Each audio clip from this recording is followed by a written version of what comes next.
Hola, cordial saludo para todos. Mi nombre es Wendy Soler y hoy les vengo a hablar sobre la genética del comportamiento y las características genéticas de un individuo. Mi grupo está conformado por 4 integrantes que a continuación les voy a mencionar. Número 1, Carol Cardona. Número 2, Ingrid Silva. Número 3, Cristian Quiseno. Número 4, quien les habla, Wendy Soler. Tema a tratar: ¿qué es la genética?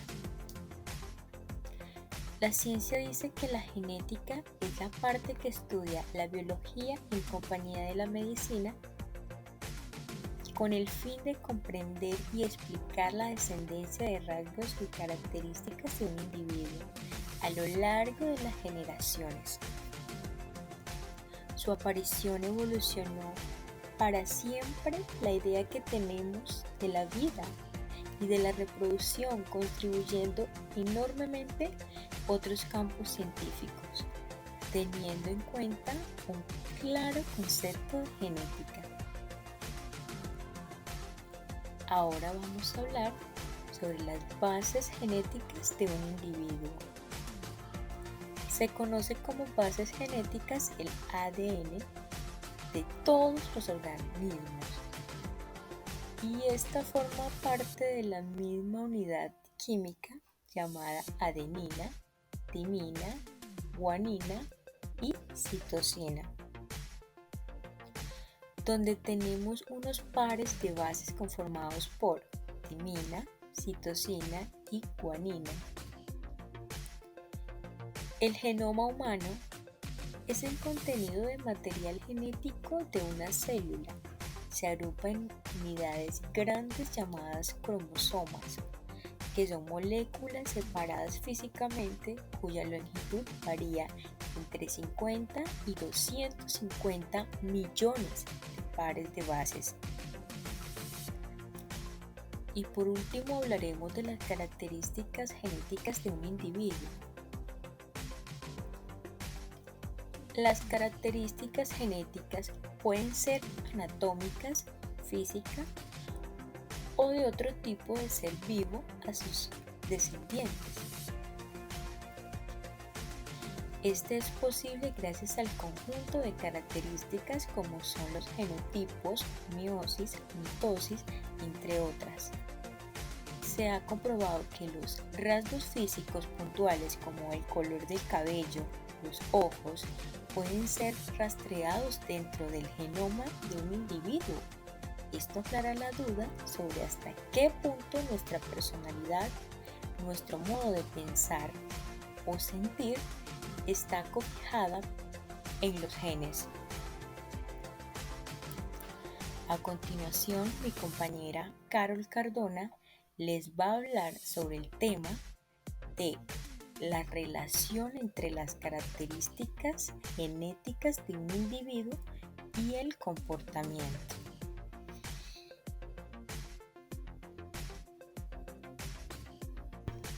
La relación entre las características genéticas de un individuo y el comportamiento.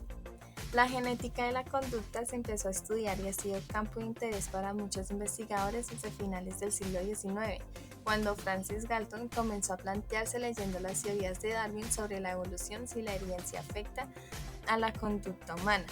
El comportamiento emerge de manera compleja, donde genotipo y ambiente interactúan de forma permanente a través de procesos no lineales, teniendo en cuenta el entorno con el que interactúa el individuo a lo largo de su vida. Por otro lado, a lo que denominamos innato no son los modos de comportamiento, sino las estructuras que le sirven de base a las células nerviosas conectadas a los órganos de los sentidos y a los órganos efectores desarrollados durante la embriogénesis con arreglo a las indicaciones químicas de autodiferenciación celular orgánica suministradas por el ADN. Los genes se pueden recombinar o entrecruzar, mas no implica explícitamente que esa recombinación o entrecruzamiento consista en el intercambio de genes entre cromosomas homólogos. Las características físicas que son observables producto de la acción de los genes y el ambiente constituyen lo que se conoce como fenotipo. que aunque puede ser el mismo durante toda la vida en un organismo y se puede transmitir a su descendencia mediante la reproducción, también se puede ver en constante cambio desde que nace hasta su muerte debido al medio que los rodea y a la influencia que el entorno tenga sobre cada individuo. Bueno chicos, posterior entonces a la intervención realizada por nuestra compañerita Carol, pasamos a nuestro tercer tema de investigación, que es la heredabilidad de características psicológicas. Para poder tener un panorama un poco más amplio del tema que vamos a tratar, es necesario saber qué es la psicobiología. Entonces la psicobiología es la disciplina científica cuyo objeto de estudio es la conducta. Asimismo, la psicología analiza los procesos que ponen en marcha la conducta y aquellos que la controlan. A su vez, la conducta se constituye como un rasgo de fenotipo de un organismo. Es necesario tener en cuenta, chicos, aquí una pequeña intervención, que los genes se encuentran relacionados en formas muy diversas. Bien, posterior entonces a la pequeña intervención o el pequeño paréntesis que se realizó, concluimos que la heredabilidad de las características psicológicas tiene que ver con el comportamiento que vamos adquiriendo, así como las emociones que vamos desarrollando a lo largo de nuestra vida. Bueno, entonces pasamos a nuestro tema principal, que es la heredabilidad de características psicológicas. Vamos a ver cuál es el concepto que se tiene de heredabilidad. Bueno, la heredabilidad es un índice o parámetro estadístico que estima la proporción de la varianza en una población determinada. Ustedes dirán, ¿pero esto a qué hace referencia? Bueno, esto hace referencia a los rasgos psicológicos y físicos que se pueden llegar a manifestar en un individuo. Bueno, esto se atribuye a la variación genética de una población en específico que se ha estudiado previamente. Hay dos tipos de heredabilidad. Uno es la heredabilidad positiva, el otro es la heredabilidad negativa. Bueno, la heredabilidad negativa, que también es conocida como neuroticismo, es aquella heredabilidad en la que se presentan emociones negativas. Las emociones que se pueden llegar a presentar pueden ser trastornos de ansiedad, sentimiento de culpa, autoestima baja, timidez, una persona introvertida, en pocas palabras. Y lo que se pudo evidenciar en la investigación que se realizó es que al aplicar el cuestionario Eysen se pudo identificar que este tipo de emociones son más heredables en las mujeres que en los hombres. En las mujeres se evidenció que tenían un 51% de heredabilidad en comparación de los hombres, que tienen un 47%. Bueno, la heredabilidad positiva, que también es llamada extraversión, es aquella heredabilidad en la que la persona desarrolla emociones positivas, emociones como una persona vivaz, sociable, asertiva, aventurera. Estas características son muy comúnmente notorias en una persona que se aburre completamente de la monotonía. Es una persona que está viviendo, se podría decir, al límite. Bueno, respecto a este tema, se puede evidenciar que también en un estudio realizado, el nivel de heredabilidad es igual tanto en hombres como en mujeres, siendo con un 50%. Bueno, posterior a esta investigación realizada, los dejamos entonces con Cristian. Bueno, buenas tardes, profesor y compañeros de la universidad. En esta oportunidad les voy a exponer sobre la heredabilidad de las características psicológicas y la influencia del ambiente. Para entender mejor este tema, voy a dividir la pregunta en otras dos preguntas. La primera va a ser si las características psicológicas de un individuo pueden ser de base de la herencia, y si el ambiente influye en cómo desarrollamos nuestro comportamiento frente a diferentes ámbitos, tanto nuestro comportamiento interno como externo. Al referirme al comportamiento interno me refiero a los procesos que nuestra mente conlleva para realizar dicho comportamiento. Entonces, ¿las características psicológicas se pueden heredar? Bueno, pues no sé si se les hace familiar esos dichos que nos dicen cuando nosotros realizamos alguna acción, que nos dicen en plan, lo que se hereda no se hurta, o igual que su abuelo, o igual que su padre. Bueno, eso es cierto. Pueden ser llamadas casualidades, pero cuando se dicen estos dichos normalmente es porque en realidad sí se está refiriendo a una acción que hacían nuestros antepasados. Pero como menciona el texto, no sabemos cuánto de nuestras características psicológicas pueden llegar a ser heredadas. ¿Sí? No sabemos cómo, se nos menciona que ejemplos como la inteligencia, la personalidad y el comportamiento son cosas que pueden llegar a ser heredadas, pero no sabemos hasta tal punto. Dice que están determinadas por nuestra herencia genética, no sabemos cuánto, y cuánto afecta realmente a la cultura del conocimiento que tenemos. Ahora veamos si tiene relación nuestro gen heredado con nuestro comportamiento. Aquí podemos compararnos con los animales, ya que la mitad de nuestro ADN es materno y la otra mitad es externo, al igual que muchas otras especies de animales, no la mayoría, no todas.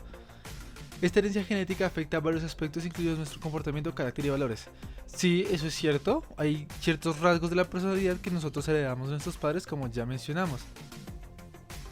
Pero esto nos diferencia también de los animales, ya que nosotros, en base a nuestro conocimiento y lo que hemos heredado, podemos establecernos metas o sueños diferentes a lo que ya se nos plantea anteriormente nuestros padres. Otra diferencia que encontramos con nosotros y los animales es que, a diferencia de los animales, nosotros somos conscientes desde a qué punto somos iguales a nuestros padres. ¿Qué me refiero con esto? Que nosotros podemos identificar que, hombre, yo soy organizado porque mi mamá es organizada, ¿sí? Yo soy extrovertido porque mi papá es extrovertido, ¿sí? O también lo podemos evidenciar en rasgos físicos, más que nada en factores faciales. ¿Sí? Podemos heredar ciertas partes de rostros tanto de padre como de madre, a veces más uno del otro. Pero la cosa es que nosotros sabemos hasta qué punto somos parecidos a nuestros padres y desde qué punto empezar a diferenciarnos de ellos. Eso es algo que nos diferencia a los animales, ya que ellos no tienen este conocimiento, claro está. Aquí se nos menciona el libre albedrío, ¿sí? Para tratar de deshacernos de lo que debería estar en nuestros genes. ¿A qué nos referimos con esto? Nos referimos a que nosotros, al saber qué tanto nos parecemos a nuestros padres, podemos saber podemos escoger más bien a qué tipo de cosas les podemos sacar más provecho que otras, para así efectuar nuestros intereses, digámoslo así. Ahora, veamos si se relaciona el medio ambiente en el que nos encontramos con el desarrollo de nuestro comportamiento. Bueno, a esto podríamos decirle que sí, ya que pues es una influencia muy fuerte el hecho en donde nos criamos para desarrollar nuestro comportamiento desde el momento en que nacemos. De hecho, aquí al final se nos menciona, consideramos, mi grupo y yo, que el factor de crianza tiene un papel fundamental, ¿sí? Ya que de aquí, de cómo nos crían nuestros padres, podemos sacar diferentes cosas. Por ejemplo, cómo nos vamos a comportar el resto de nuestra vida, si vamos a ser organizados, ¿sí? En pequeños factores de nuestros hábitos cotidianos, ¿sí? A qué horas desayunamos, a qué horas almorzamos, a qué hora vamos a hacer ejercicio, ¿sí? Cómo realizamos nuestras actividades. Todo ese tipo de cosas tienen bases fundamentales en la crianza, bases iniciales más bien, desde el punto de crianza. Pero, sin embargo, esto también puede afectar. Sin embargo, esto también puede afectar negativamente al sujeto. Si el sujeto se encuentra en un ambiente hostil, lo más probable es que esta persona resulte con problemas de comportamiento social, ¿sí? Voy a poner un ejemplo, así como dirá el profesor, a modo de chisme, donde vamos a poner los dos factores, tanto gen como el ambiente, en dos sujetos diferentes. Y es que a mí personalmente me gustan mucho las series de criminales. Y en esta serie de mentes criminales, donde analizan mentes criminales, y en un episodio que vi, no recuerdo el nombre exacto de ambos asesinos, se nos mencionaba que por parte un asesino era hijo de otro asesino en serie que mataba a sus víctimas de formas peculiares, ¿sí? Primero las secuestraba a mujeres más que nada, luego las torturaba y las mataba. Con el paso del tiempo, su hijo fue adaptando estas mismas circunstancias. Hacía exactamente lo mismo. Secuestraba mujeres, las torturaba y luego las mataba, ¿sí? Con el otro sujeto era exactamente igual. Pero se diferenciaba una cosa. Él secuestraba, torturaba y mataba. Y también era hijo de un asesino. ¿Cuál es la diferencia? La diferencia era que este hijo no tenía conocimientos de que su padre también era un asesino y torturador. ¿Sí? Así que por una parte podemos evidenciar que el ambiente influyó en el primer asesino para que él terminara haciendo los mismos actos que su padre. Pero por otra parte tenemos al otro asesino, que a pesar de que no conocía a su padre y no tuvo un ambiente de crianza hostil por parte de su padre, porque para este entonces su padre ya estaba muerto, tal vez fue un factor genético, ¿sí? en su proceso interno mental, el que lo influyó a terminar haciendo las mismas acciones que su padre. ¿Sí? Así que por esto no podemos generalizar el hecho de que un ambiente pueda influir en el comportamiento de una persona. Eso pueden ser simplemente casos específicos. Y bueno, eso sería todo por esta ocasión. Queremos por parte de mi grupo y yo agradecerle tanto al profesor como compañeros o personas que nos estén viendo por apartar este pequeño espacio para poner atención a nuestro tema. Muchas gracias por ver.